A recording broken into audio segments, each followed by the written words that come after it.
Amari Cooper. That's because the depth of this draft perfectly coincides with the needs of our favorite franchise. Tight end and defensive tackle aren't just the top strengths of this class, they're also the two headliners on the Dallas Cowboys' needs list this offseason. As such, value is to be had later in the draft, and the Cowboys stand to find some steals if they stay patient and play the draft board right. Rules of the mock draft. Once again, I used FanSpeak's mock draft simulator about 30 times to gauge what are trends and what is realistic. Using NFL Mock's most recent player rankings and simulating on FanSpeak's difficult setting, I set out to find somewhat realistic results. For instance, if a highly ranked player fell unrealistically far on a couple simulations, I didn't pick him for this Dallas Cowboys mock draft. Since the NFL Combine hasn't even taken place yet, player rankings are all over the board depending on which scouting site you visit. For the sake of realism, I attempted to find some consensus rankings on most players. It's also worth noting, I'm not a scout. I watch the film, sure, but I'm not under the delusion my conclusions are worth any more than a proven scout's. That's why I also use one of my favorite scouting sites, the Draft Network, to help with profile players. After each pick I included a link to their profiles along with the fit on the Cowboys. Clear as mud? Let's get started. With the 58th pick in the 2019, the Dallas Cowboys select. Next, the Dallas Cowboys select.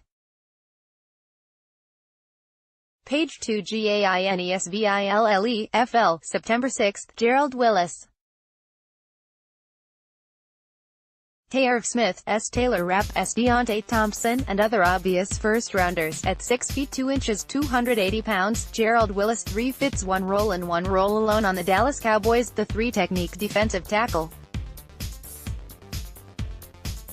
Luckily for Dallas, that's the only D-line position they're expected to be interested in on day 2 of the draft. Related article. As explained in the related article above, the 3-tech DT, or under tackle, is the key component in this Ronald Martinez defensive line. This one-gap penetrator is meant to explode off the ball and make plays in the backfield. Willis is that guy. If not for the depth of the class and his off-the-field issues, Willis is a clear first-round player.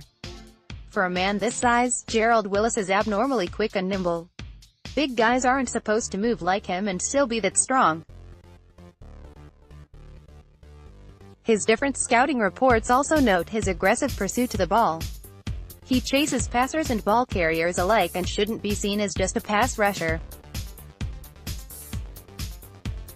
With that said, he's clearly not a run stuffer and should be seen more as a splash play kind of talent. 4 sacks and an impressive 18 tackles for loss in 2018. Willis' consistency is an issue, as is his technique, likely to be related. While he's only 6 feet 2 inches, he still loses leverage wars from time to time.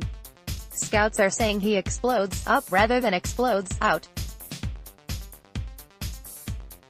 But since the ability to explode is the rare trait, and technique can be taught, this is an extremely workable problem to have. Especially if you have a guy like Ronald Martinez. Willis has some off-the-field red flags that prompted him to transfer from Florida to Miami and then sit out the 2017 season on a leave of absence. But Willis stayed out of trouble in his 2018 season and he played like one of the best under tackles in the country. If not for the depth of the class and his off-the-field issues, Willis is a clear first-round player. Interviews will be huge as to whether or not the Dallas Cowboys consider him here. I didn't find any record of drug use for what it's worth, but he has a chance to be an even better pro player than he was in college, and Ronald Martinez could do this kid wonders. Note, the temptation is there to draft the recently injured Jeffrey Simmons here. But since it's wild speculation to have his new value end up here, I'm resisting the urge.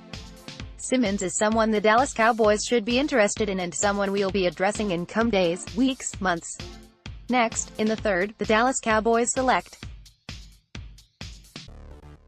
Page 3 COLUMBIA, Mo, in November 4th, Emmanuel Hall. Since my favorite tight end prospects are long off the board and I expect Cole Beasley to leave in free agency, receiver was the clear choice. The Cowboys must invest in WR&T this offseason.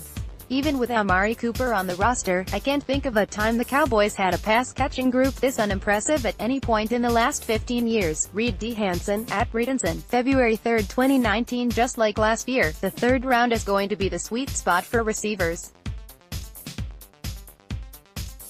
There are about half a dozen who reside in the Day 2 category and a couple are going to be sitting on the board when Dallas goes on the clock in the third. Emmanuel Hall is someone who's high on some boards and low on some others. The 6 feet 2 inches wide out is one of the fastest, shiftiest, and most explosive players in this draft. But he's unrefined and basically a one-trick pony for 2019 while he develops, hence his availability. Hall has a knack for making corners look silly.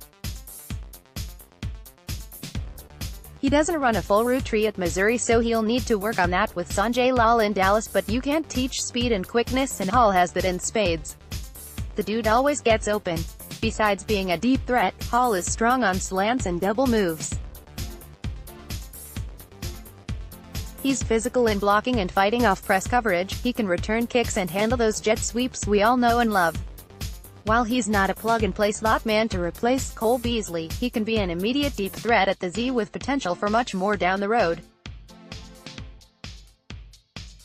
If the Dallas Cowboys let Cole and Tavon Austin walk, they can slide Amari Cooper inside when in 11 personnel, which is roughly 60% of the time, where Amari thrives.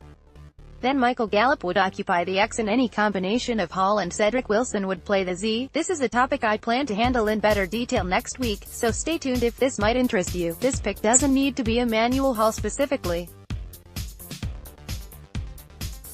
I expect huge value at WR to fall here, so any number of WR options could work.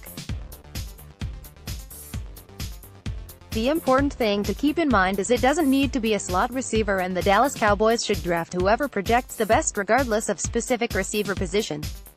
Just like we predicted last season, someone good is going to fall to them in round 3. If my top receiving targets are gone at pick 58, I know I can get one here next. The Dallas Cowboys select. Page 4. Use your arrows to browse. Pullman, September 8, Josh Oliver. Washington State defeated San Jose State 31-0. Photo by William Manchebo, Getty Images. Josh Oliver. Tight ends in Diego State draft profile. After the first 3 tight ends are taken, there's likely no tight end the Dallas Cowboys could draft who would be a TE1 in Week 1. Just based on historical examples, such a thing would be against significant odds. There's likely no tight end the Dallas Cowboys could draft who would be a TE1 in Week 1. The problem is the Dallas Cowboys are looking to upgrade at TE1 and already have a pair of developing talent on their roster in Dalton Schultz and Blake Jarwin. But they need someone right now. That's why I'm urging them to invest in a free agent tight end this March. 2 T1s are out there and should be reasonably priced on a short-term deal. I explained it all here. So with the immediate need at tight end hopefully taken care of, Dallas can swing big for someone who can be a TE4 this year, but has legit TE1 potential down the road. Josh Oliver is 6 feet 5 inches 253 pounds. He's lean, long, and highly athletic. Oliver is type of the ascending talent the Dallas Cowboys are normally attracted to. Last season he more than doubled his numbers from 2017, catching 56 balls for 709 yards and 4 touchdowns. Projecting TEs is difficult because the coverage they faced in college is notoriously horrendous. The TEs who often stand out are either the precise route runners and the TEs who dominate in contested catch situations. Oliver is the latter, making him a natural solution to some of the Dallas Cowboys' red zone woes. Oliver is a fairly solid pass protector and run blocker who could be any every down T once he adds a little more mass. But his athletic traits and enormous catch radius is what make him stand out. Next, the Dallas Cowboys select. Use your arrows to browse.